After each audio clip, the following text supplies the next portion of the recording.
I can't hear anything. Are you getting anything your end? Testing. I can't hear anything. Aha! No, I see what I've done. I just have to flip that little setting there. Sorry, bear with me. I'll just do one tick. Hold on. My booth dog just farted. He's gotta go. I'll be right back. Voice Acting Unplugged. Hello and welcome to Voice Acting Unplugged, a podcast dedicated to exploring the art and business of voice acting. I'm Margaret Ashley, a multi-award-winning voice actor, and I'm here with my co-host, Anthony Rudd. Hello there. Hi. We're very excited today because we're introducing a man with many, many hats. Hugh Edwards has been in this business and is a well-known name in this business for a very, very long time. He's a producer, a director. He hosts conferences. He is the co-founder of what's got to be now the biggest training platform for voiceover artists. And we're thrilled to have him in the studio. He's actually now running Off the Page, which is taking him all over the world. We've seen you at, what was Zanzibar, was it? I last saw you? I can't remember. Hello, everyone. He's all over the place anyway. And we're delighted to have him here because it gives us an opportunity to talk about what he sees the industry shifting towards and where we think we're going in the future. So we can all arm ourselves with the skills that are necessary to survive in this very, very tricky marketplace. Thank you for coming and joining us, Hugh. Welcome. You're more than welcome. More than welcome. Happy to Hi, be here. Hugh, and welcome to the podcast. Well, you've heard Anthony going on about all the things that you've done. How about you tell us in your own words just what you've been up to and what you've been doing recently and what you expect to do in the near future? Yeah, thank you, and thanks for having me on. It's lovely to be on the podcast. It's a thrill to be invited. I suppose. In very brief summary, we have 3 companies, which is Reattendance, which is the events-based company. We have Gravy for the Brain, which, as you mentioned, Ant, is the world's largest voiceover platform, training platform and events platform, I suppose. And we've trained something north of, I think when we looked at it last month, it was like 72,000 people globally, something like that. Which is a good number, and it also leads on to a different point, which we can come on to later about how many people there are working in the voice industry around the world. Because I think we tend to think in a quite sort of secular, local way about the industry, but actually it's way, way, way bigger than most people think. We can come on to that later. And then there is Off the Page, which used to be called High Score Productions. And was renamed for our 20th anniversary. And Off the Page does all of our production work. So it does the casting and the direction and post-production and things for productions. The reason we have to have a separate company to do that is because I don't think morally it's okay to do it all under a training banner where you could say, come join us on our platform and you might get hired. Yeah. It doesn't work. So we have to have a separate company to create a Chinese wall between the production environment and the training environment. What have I been up to? This year I've done 2 or 3 films. I have a contract with Millennium Films, which is great fun, doing ADR and looping and things like that. We have been working on 2 or 3 games this year. We've just finished a big run of War Thunder and an even bigger run of a new MMO called Age of Water, which is a little bit like, do you remember that Kevin Costner film, Waterworld? Yeah. It's a bit like that, crossed with Fortnite. Oh, okay. It's good fun. And then I've been doing a very large project, which is the one that's been taking me around the world. Unfortunately, that one is an NDA project. I knew it would be. Project. Yeah, sorry. But what I can tell you is that me and the team, Gina and Hannah, who also are voice directors who work with us Off the Page. Gina and Hannah, you'd probably also know because you've seen them at One Voice a few times. But actually, they work for Off the Page. And so we've been going to lots of different places, lots of countries in Africa, Uganda, DRC, Kenya, Tanzania, Shanghai, basically all the way around the world. casting and directing a project which I can't tell you about. Sure. But it's great to see the different communities that have you been surprised by how advanced some of them are, or the opposite? Have you found that it's been difficult to work in some places, or have you been surprised? Well, the quality of voice artistry around the world is just great. It's very similar to the UK and the States, where you have good people and you have not so good people. Sure. It's just the way it is. And the studios are a different matter. You have to look quite hard to find good studios. There's many studios that are sort of single skin, bruise block, and they're not brilliant. But then there are some that we found that are good, and you just pay a bit more for them. But what's difficult about it is actually making those first connections to be able to then sort of uncover where the industry is and who the people are. Trying to find a voiceover community in a country you don't know, the language you don't speak, is quite challenging. But it's just that's part of the casting process is doing that research. And do you find that there are actually, like there is in the UK, voice acting communities that they get together and network huge. like we do? Yeah, absolutely huge. And in every country, you go to Addis Ababa, for example, in Ethiopia, and it's a massive voice community, and they in essence, it's kind of the same type of community that we have, but things are local, so they're different and they have slightly different ways of doing things.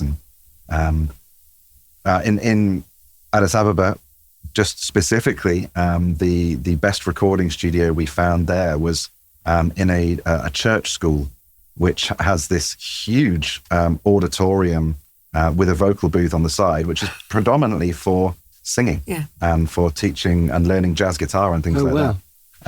But it's just it's a really interesting thing. And my favorite thing about it is that you're constantly seeing new cultures and new expressions and new ways of looking at the same industry that we've all been in for such a long time. So interesting. You mentioned ADR there.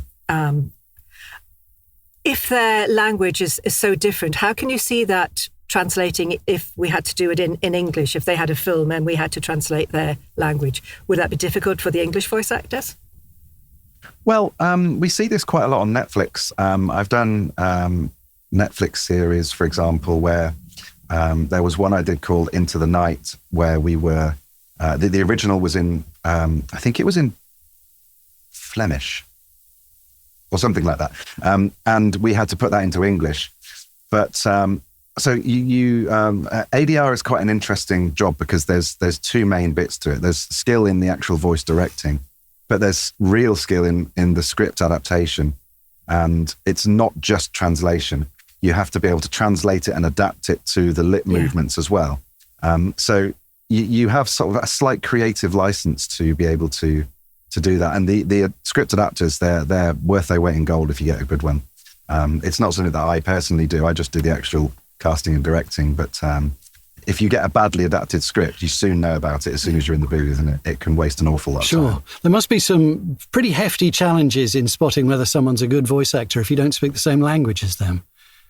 Yeah, it's an interesting thing, isn't it? So the way that we work in these countries is we always employ a native voice director, and then we work together. So there's lots of things that I can hear. So I can hear confidence, I can hear prosody, I can hear projection, I can hear pacing, but I don't understand the language. So I need someone who understands the language to help me direct it. And then, if you listen to something in, I don't know, Mandarin, for example, as a seasoned voice artist, you two would be able to hear if that's under projected or if it's feeling cold or if it's feeling warm. You can hear that thing. So it becomes a really symbiotic process where we're working with the native voice director and the talent all in a sort of in a triumvirate. Yes, I think it is.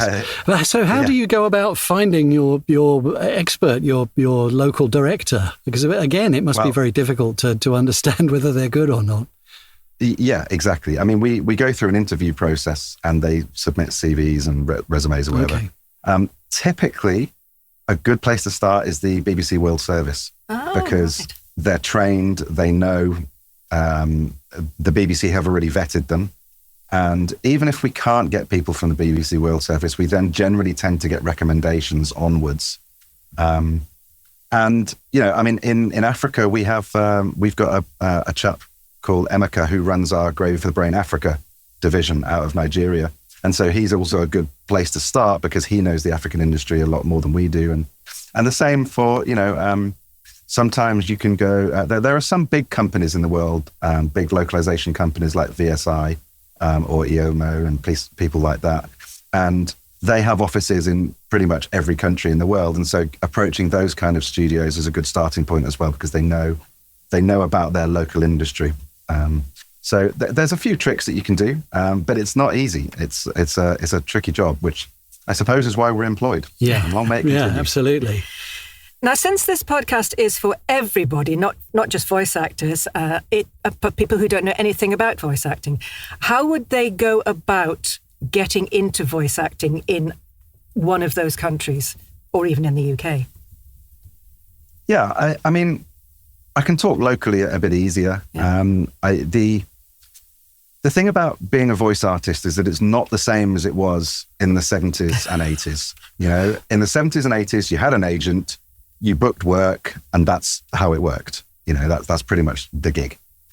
Now, because the voice industry is much more leaning towards being a solopreneur or whatever you want to call it, and basically being your own business, you have to learn all of the acting skills, of course, but you also have to know how to run a business and how to run a home studio and how to promote yourself and market yourself and brand yourself and whatever. So there's an awful lot to being a voice artist nowadays. And the actual voice part of it is probably 20% of the whole job.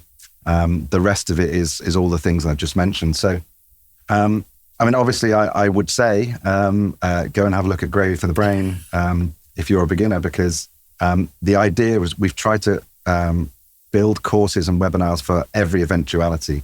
So we have courses on home studio and on branding and marketing and so on. And the good news about it is that it's a very low cost entry point. You know, it's like 20, 30 quid or whatever it is. And there's no joining fees and no cancellation fees. So you can join for 1 month, see if it's for you. And if it's not, well, then you haven't really lost out. And do you think that for newbies who are just starting out, one of the best pieces of advice to them is to get some acting lessons? There was a time when that wasn't necessary in this business, but it seems to be becoming more and more so. I think so. It's always good advice. I mean, the more training you can get in any subject, in any career, really is a good thing. Peter's always fond of saying that he never stops learning, you know. That's Peter Dixon, for those who don't know. Sure. Yes. Sorry, that is Peter Dixon. I think that I think it is poignant to say that, especially because we are now in an age where AI voices are in existence and they're getting better and better. But something that people don't really think about in an abstract sense when they think about AI is that AI is only as good as what you put into it. You know, if you create an AI, and all an AI model does is it learns from the source material. So if you put in a very sort of sad and unhappy kind of delivery, that's what's going to come out. If you put in a bright and happy and well-respected delivery, that's what's going to come out. But it is a machine and it doesn't understand what the source data is. It's just replicating what it's heard based on algorithmic rules. So the thing that separates us from AI is our humanity. And so the more that time goes on, the more human we will have to be in our deliveries, because that is what will separate us from the AI voices. AI, incidentally, is not all doom and gloom. There's lots of opportunity for us as voice actors with AI in many different senses. And because it's getting better and better, it's something that we need to embrace rather than be fearful. Sure. But of course, the thing you do have to watch is the pricing with AI. A lot of not so in the know voice actors will just, £100. Yeah, I'll do that. And they forget they're writing off their voice. So people need to be careful about that. Definitely. The contracts and the perpetuity clauses and all those sorts of things all need to be adhered to. And I mean, nowadays, at Gravy for the Brain, there's a voiceover CRM, and we have preset terms and conditions in there. And the idea is that when you create an invoice, the invoice has the terms and conditions on, and they basically say, if you pay this invoice, you are agreeing to these terms and conditions. And if they don't pay for it, they don't have license to use it. So it's an easy way of doing a contract without making them formally go and sign something. Sure. And then in those terms and conditions, it says this can be used for this product on this platform in this country for this length of time, and it will never be used to generate AI or be involved in any of those kind of things. And so with that idea, you can take that idea without joining Gravy for the Brain and pop them on your invoices. My point being that we do have to write in now explicitly that this is for this and it will not be used for this. And then you're protecting any future misuse of your voice in that way as well. Sure. Yeah, most people seem to have these AI riders. Equity has one and GVAA has one. So you kind of... Yeah, and NAVA does as well. The only problem with AI riders, it's not that they're a bad idea. It's not they're a good idea. But the problem with them is that you have to be proactive to go and get the client to go and sign a contract, right, which is it's not that it's impossible, and lots of clients will be happy to. But it does change the game somewhat, and it's a lot easier to just give an invoice with terms and conditions on. What I was going to ask, do you think there's going to come a time where in gaming, NPCs are AI-based so that gamers can have real-life, real-time conversations with them? It seems to be the logical next step. It's already been done. Has it? Yeah, we've been casting AI NPCs and even some characters in gaming for the last year at least. And a lot of games companies don't want to do it, but some of them do. And it's got pros and cons, and it's just a different type of game. The big pro about it is that they are almost definitely character-based voices. Yeah. And because they're a character-based voice, you can't take that and then put it into a different game because everyone goes, well, that's the same voice as that game over there. And so they just won't do it, which means that instead of recording 100,000 wild lines, you're now going to record a different amount and get a buyout for the AI use instead. So it's just that the cheese has moved a little bit. Sure. But it's one of those things that I think is quite exciting. Yeah, I can see the potential for it. Is there something that you're finding easy to introduce actors to, or are they resistant? In the main, people now kind of get AI. I think if you go back a couple of years, there was a lot more reticence to taking AI jobs and you'd see people publicly saying, I've declined an AI job today, and it's like, okay, well, fair enough. But I think mainly nowadays people are on board with it as long as the remuneration's right. Sure. And as long as the contract's right. With gaming and character-based AI, it's a lot easier to, rather than corporate, to explain and for them to get the fact that this is single use. It's only going to be used in this game. It's so that they don't have to keep recording forever, But it is what it is, I mean, gone are the days where you're going to go and record 400,000 words for a big game because they'll probably do most of that in AI now. And that's, wow. the dials. Doesn't changed. that make performances suffer? So what they tend to do, for the games that we've done, they tend to record blocks of bits that need to be human and expressive as wild lines or as cutscene lines or whatever. And then they will have an AI model that goes alongside that for just general chit-chat and whatever. But there's an awful lot of indie games now setting up. There are hundreds and hundreds of indie developers who haven't got a lot of money, and they're doing their best to create really good games. How do you see indie games working in the future? Will they be using AI or will they be using actors? I think. So when the AI stuff first started to come around and everyone was, making a big fuss and a big hoo-ha, I think that people were really worried and they were they would say things like, the bottom tier of things like IVR will go and things like that, or, and they would make these kind of sweeping statements about genres. But I think what's actually going to happen is that it will just infiltrate different parts of all genres. And so I expect some indie games to have some AI in them, especially it becomes cheaper and easier to implement, and some to not, I mean, I had a cup of tea with a wonderful games developer who, he was the original owner of Blitz Game Studios. And he was developed this year, and he was telling me about a game that he had done, and it was kind of hooked into ChatGPT, but with a front end of Shakespeare, and they'd got an actor to impersonate William Shakespeare, and the idea was that you can just go and ask him about anything because the corpus is all of his texts, and he will then in AI go back to you and with his voice start talking to you about the third act in Hamlet or what it meant to him or whatever, which is a really interesting use of AI. And you just couldn't do that with Wild Lines because there's way too many possibilities. Yeah. And ChatGPT comes back with random lines, so you couldn't do it. So, I mean, there are so many uses of it and so many positive. Yes, there are some negative ones. I mean, if you look at companies like Speechlo, who seem to have a hatred of voice artists in their marketing, I just don't get them at all. But so yeah, there are pluses and minuses, but I don't think it's going to be restricted to things like indie titles and big game titles, because I think some will use it and some won't. Now, the big SAG-AFTRA decision that was made some months back seemed to exclude reversioning.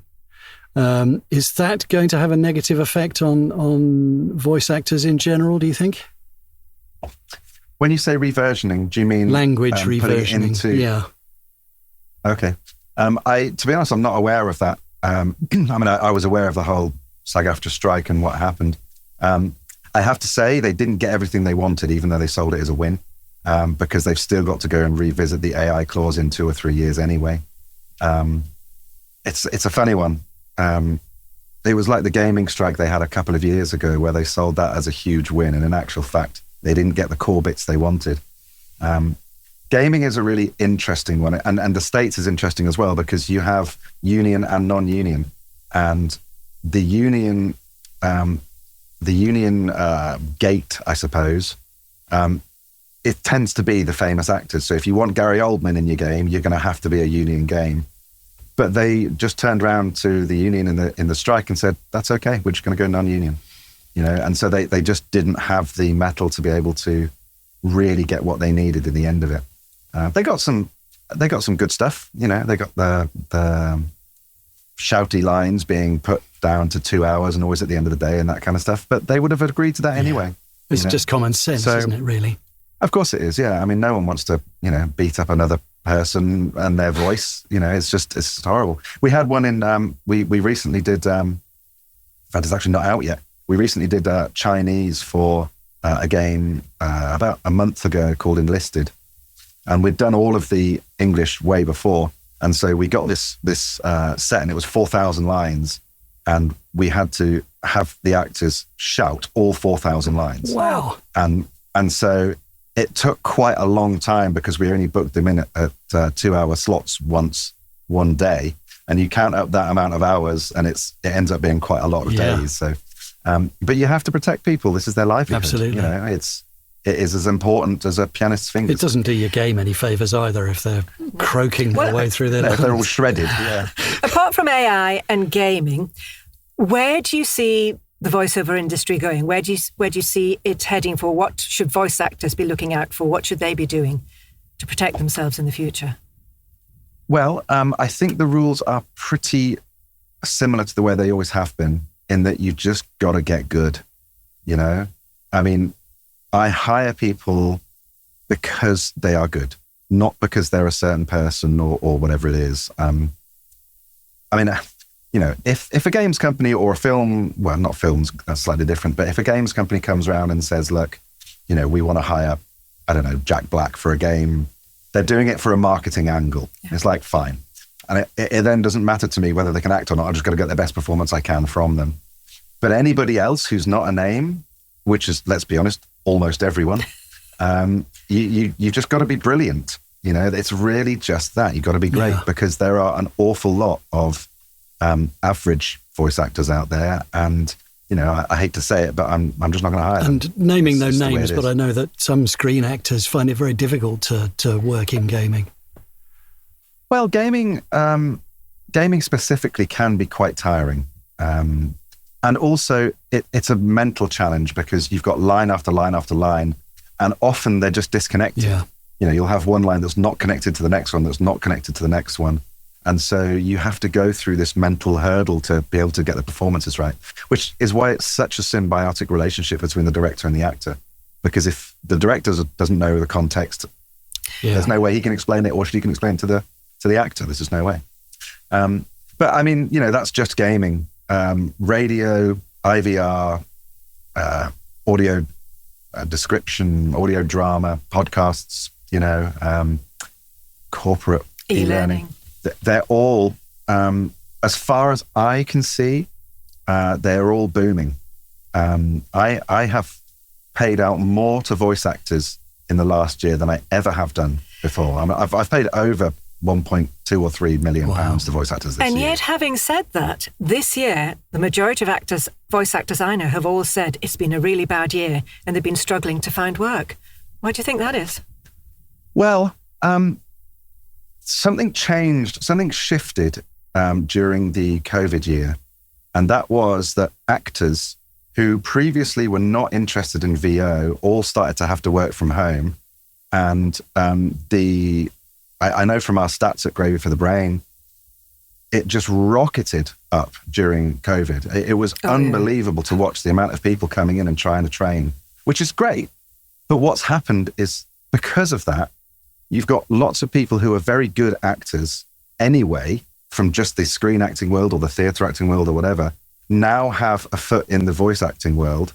And so the market of available talent who are good has increased quite a lot. So as a hirer, I can promise you that it is still buoyant in both gaming and film. And I mean, the film took a little dip because of the SAG strike. So production did stop a little bit there. So that's, you know, understandable. But overall, in corporate, in e-learning, gaming and films, the four main areas that I work in, it's all been booming. And I think what's happening is that because there's that talent pool of really good actors has got bigger, people who were in safe jobs or comfortable jobs or repeat clients or whatever are finding it a little bit harder to actually get that work. And so it comes back to the exact same thing I was saying, which is you just got to be really, really good. Back to training then, you think? Yeah, I mean, I don't want this to sound like one big advert, you know, because just because I've got a training company, it doesn't matter where you go. And in fact, I always say to people who train with us, you should go and get training from other companies as well, because we have a perspective, but other people have other perspectives, and theirs is just as valid. So yeah, just being really good is the paramount thing. I think I've noticed that scripts in other areas are now requiring a more and more conversational approach, and getting more and more skilled at conversational reads it's absolutely imperative, because otherwise you're really going to struggle now. There seems to be far less of the announcery kind of read.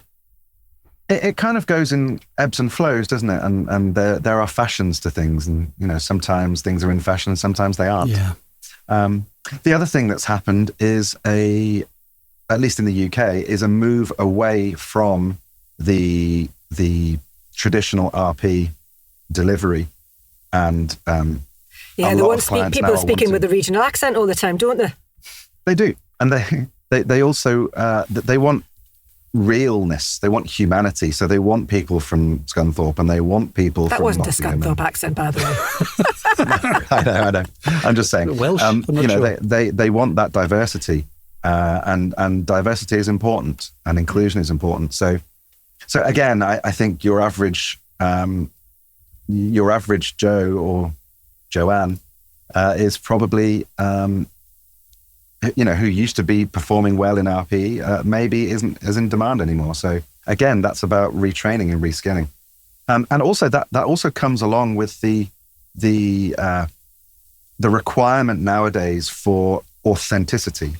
And so, in the old days, if you were a voice actor who could do RP and you could do a great Scottish and you could do a great Welsh and, so on and so forth, good French or whatever. Nowadays, we tend to cast a French person to speak in English, as opposed to getting someone to do a French accent. Which is how it should be, really, I guess. Well, yeah.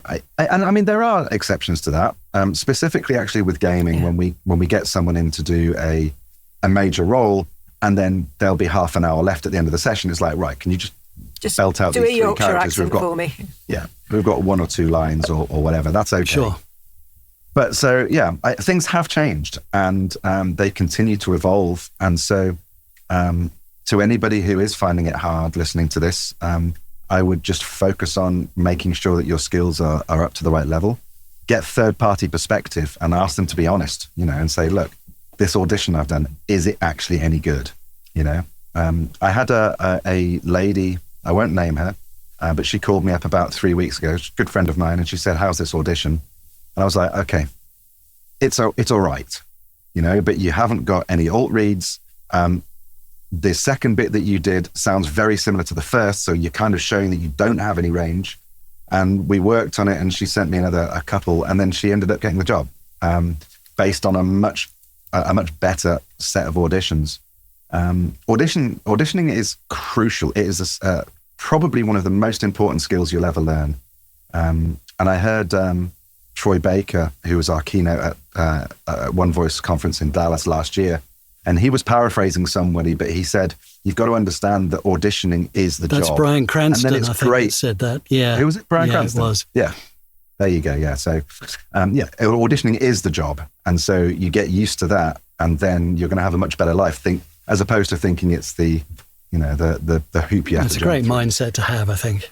Yeah. It is. It's positive, isn't it? So what you're saying is the future is bright, the future is rosy. Make sure you've got your training done, you've got all your equipment, and you know what you're doing, and we should all be okay. Pretty much. And then it's just down to hard work, right? I mean, But I mean, the other thing that's positive to think about is a little study that we did maybe 6-7 years ago, something like that. So it was about 2017. Gartner did a study on how many companies they think are in the world. And they thought it was something around the 290 million odd companies. Wow. So if you take the 290 million odd companies and you work out how many of them are online, and you work out then how many voice artists there are in the world, and let's say, I don't know, 1 or 2 million, something like that. And then you do the maths on that and you divide it up, and with those people, you work out, okay, if there's 2 million, how many are good? Well, let's say a quarter.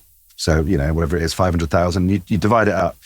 It ends up being something around about, whatever it is, 20 odd thousand companies per person that you can go and try and get work Should from. be enough, shouldn't And it? of course, a lot of people won't be doing the hard work to get those jobs and this, that, and the other. So, it's very easy to just get locked into seeing what's on Voice 123 or what's on Mandy or whatever and think that's the only solution. But of course, it isn't. There are lots of different ways to get work. Cold calling, self-sourcing, charity work, referral networks, so on and so forth. In fact, I'm doing a webinar on that very thing this afternoon at Gravy, of how to get more work and increase your income.